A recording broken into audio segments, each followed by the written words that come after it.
कहीं पर भी जब कोई अपराध होता है या कोई घटना कहीं पर घटित होती है और जब पुलिस किसी को अरेस्ट करती है, चाहे उसने क्राइम किया हो या नहीं किया हो या किसी ने उसका झूठा नाम एफआईआर में लिखवा दिया हो, उसके बाद जब पुलिस 24 घंटे के अंदर मजिस्ट्रेट साहब के सामने उस व्यक्ति को पेश करती है, तो फिर मजिस्ट्रेट साहब ये तय करते हैं कि या तो उसको जुडिशियल कस्टडी में भेजा जाए या फिर पीसी यानी पुलिस कस्टडी में भेजा जाए। तो उसी के अंदर आता है रिमांड वर्ड। रिमांड का मतलब क्या है और क्या रिमांड के दौरान पुलिस आपको मार सकती है और रिमांड कितने समय का मिलता है, रिमांड कब लिया जाता है, इन्हीं टॉपिक के बारे में आज हम बात करेंगे। मेरा नाम है एडवोकेट आबिद। तो चलिए वीडियो शुरू करते हैं।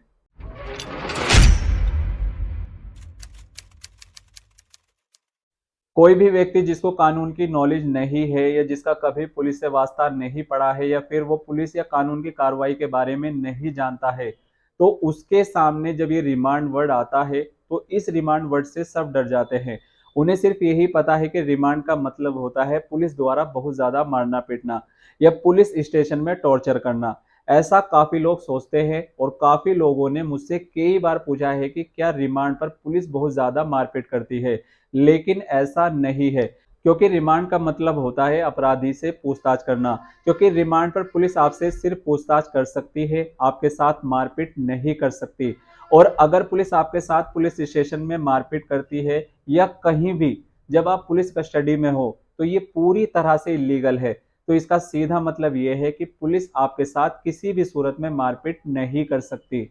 चलिए थोड़ा और समझते हैं इस चीज को। मान लीजिए कोई क्राइम हुआ है और पुलिस ने आपको अरेस्ट किया। सबसे पहले बड़ी गलती तो आप ये कर देते हैं कि जब पुलिस आपको अरेस्ट करती है और अपनी कस्टडी में आपको लेती है और पुलिस स्टेशन में आपको 2-3 दिन तक बिठा कर रखती है और उसके बाद लेकर जाती है मजिस्ट्रेट साहब के सामने। मजिस्ट्रेट साहब के सामने आपको पेश करती है, इसलिए वो 2-3 दिन बिठाना इलीगल डिटेंशन है। मतलब कि कोई भी पुलिस स्टेशन 24 घंटे से ज्यादा आपको पुलिस स्टेशन में नहीं बैठा सकते। 24 घंटे के अंदर अंदर वो आपको मजिस्ट्रेट साहब के सामने आपको लेकर जाएंगे। पुलिस यहाँ पर कोर्ट के अंदर एक एप्लीकेशन लगाती है कि मुझे इसका रिमांड चाहिए।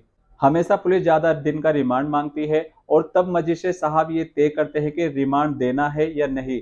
लेकिन पुलिस जितने दिन का मांगती है मिलता थोड़ा कम है। मान लीजिए पुलिस ने अगर 10 दिन का रिमांड मांगा है, पुलिस चाहती है कि 10 दिन का रिमांड दिया जाए और मजिस्ट्रेट साहब जब उसे पूरे केस को देखते हैं तो मजिस्ट्रेट साहब कहते हैं कि आपको 1 हफ्ते का रिमांड मिलेगा, आप इसको 1 हफ्ते के रिमांड पर लेकर जाइए। और कई बार ऐसा भी होता है कि मजिस्ट्रेट साहब उनको 2 या 3 या 4 दिन का भी रिमांड दे देते हैं। वो डिपेंड करता है केस के ऊपर। अब ये रिमांड मिलता कैसे है, पुलिस रिमांड लेती कैसे है। मान लीजिए किसी ने कोई डॉक्यूमेंट की फोर्जरी की है, डॉक्यूमेंट की जिसने फोर्जरी कराई है, बंदा अरेस्ट हो गया और जिसने उस डॉक्यूमेंट की फोर्जरी की है यानी जिसने उसके अंदर तब्दीली की है, उसने उसका भी नाम ले दिया। तो अब पुलिस को वहां पर जाना है, वहां पर रेड करनी है, उसको भी अरेस्ट करना है, उसके घर पर जाना है या उसका ऑफिस पर जाना है। ये जो पूरा टाइम लगेगा तो इसमें पुलिस को चाहिए इन्वेस्टिगेशन के लिए टाइम। ये जो टाइम पुलिस को दिया जा रहा है उस व्यक्ति से पूछताछ का जो टाइम दे रहे हैं उसको लेकर जाएगी उस जगह पर, तो इस पूरी पीरियड को बोला जाता है रिमांड टाइम।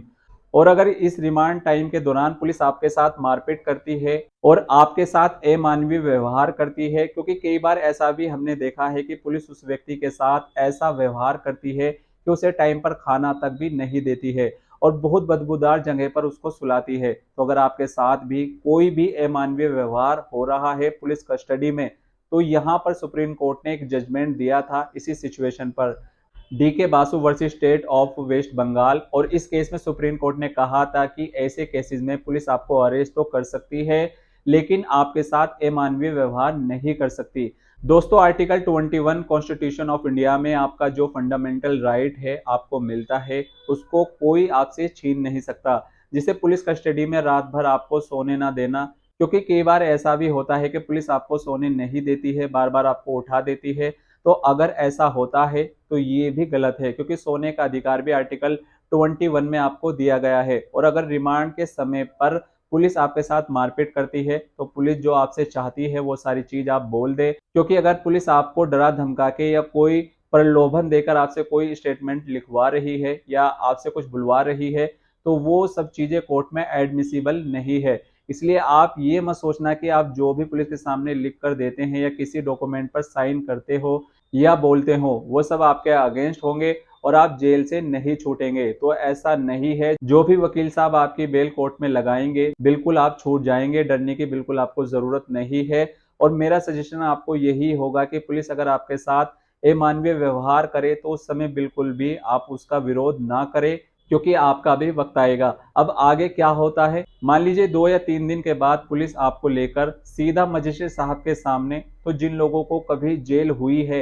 या कभी कोई जेल गए हैं या मजिस्ट्रेट साहब के सामने गए हैं जिन्हें पुलिस ने मारा पीटा या गलत तरीके से उनके साथ व्यवहार किया है, तो अक्सर रास्ते में पुलिस आपको बोलेगी कि कोर्ट के सामने जाकर फालतू की बातें मत बोलना, और अगर कुछ भी आप फालतू की बातें बोलेंगे तो जज साहब आपके साथ ऐसा कर देंगे और हम आपके साथ ऐसा कर देंगे, वो आपको डरा देते हैं। इसलिए दोस्तों, आपके साथ जो भी अत्याचार हुआ है वो अगर कोर्ट में जाकर आप बोलते हो तो वो पुलिस वाला सस्पेंड तक हो सकता है, क्योंकि पुलिस कस्टडी में पुलिस वाला आपको मार नहीं सकता, पूछताछ बिल्कुल करेगा, क्योंकि पुलिस कस्टडी में जितनी भी तरह की मारपीट होती है वो सारी की सारी इलीगल होती है।